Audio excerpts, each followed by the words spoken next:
everyone. Today we're doing something in math that I think you'll remember doing when we were at school together last year. It's called a brain scavenger hunt. And it's where you use everything you know in your brain about math to do the work for today. And it's because I want to get a picture of the math that's in your brain. And I can't just open up your brain, take a picture of it to see the math that's in there. So to do it, I have some papers for you to work on when I say I just want you to use your brain, I mean, I don't want you to say, hey, mom, can you show me how to do this one? Or, hey, dad, hey, sister, hey, whoever.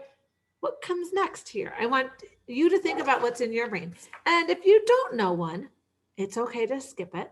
If it feels just too hard and frustrating or something happens, just say, it's okay to move on to the next one. Okay, I don't want this to create any big hard feelings for you. Just do what you can.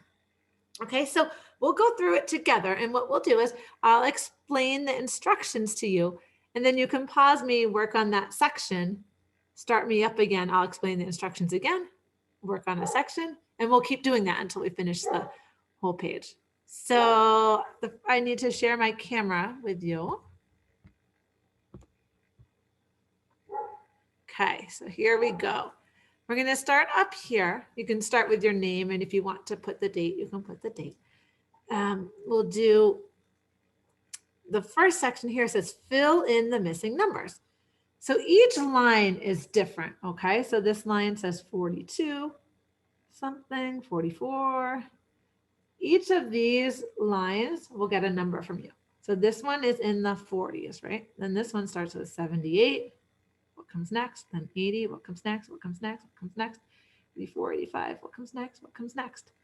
Next one is in the 100s. So 100, and then what's next? 102. What's next? Okay, fill in those numbers, and then you're in 134. So fill in on every line gets a number. Okay, so go ahead, fill those in, and then come on back. Okay, you're back. So this one might be a little bit tricky. If it feels hard, do not worry, okay? Do what you can. This says count by fives, and it would go from 5 all the way up to 100. Now, if you get stuck, if it gets tricky, don't get frustrated. Just say, it's okay. I'm just going to do what I can. Okay, so remember counting by fives, like start with 5, what comes next? And then I have some of the numbers filled in here just to help you stay on track because it's a lot of numbers to write without a few in between. So go ahead and work on counting by fives. Remember, if something is hard, take a deep breath, give it your best try.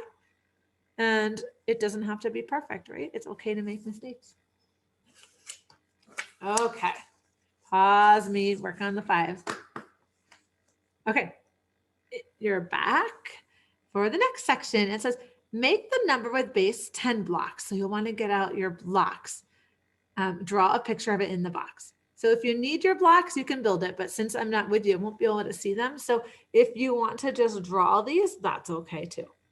Okay, so you're going to draw this number here, draw this number in this box, and draw this number in this box. And show me what those would look like with hundreds, tens, and ones blocks.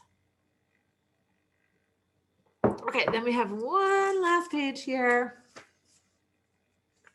And this top part says write the number shown with the base 10 blocks. So you're going to have to count and figure out what number it is and then write it on the line. Okay, for all those. Figure out what number it is, write it on the line. Okay, pause me, work on that. And then your final section here is greater than or less than, greater than, or equals to. And you're going to fill those symbols in to the circle parts, okay? So read each number, and in the circle, you're going to put a less than, greater than, or equal to sign. And that's it. I want to see how you're doing with all of this. Okay, that'll give me a good picture of the math that's in your head. Okay, so pause me and finish up your papers. All right, my friends, I'll see you later. Thanks for working hard today.